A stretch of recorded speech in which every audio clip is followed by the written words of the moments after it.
Ey Allah gözüm ayrılırsan canımdan. Allah gözüm ayrılırsan canımdan.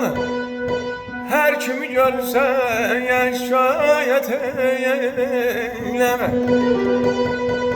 Öldün gittin belki yar görmedin. Öldüm geldim belki yar görmedin. Beykoyunu ziyaret eylem. Ay sen benim canım ruh revanım.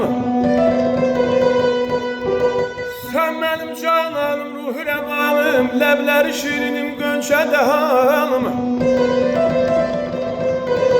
Bir saat gelmezse tut revanım. Bir saat görmezse tut revanım. Kopacak başımdan kıyamet eylem. Ay bağı bir şeydadır dolanır bağı. Bağı bir şeydadır dolanır bağı. Xəstədir dərmanı dilbər dodama bağı.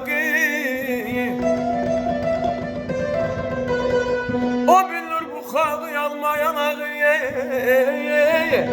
Allah benlerden selamet eyle. Aman aman.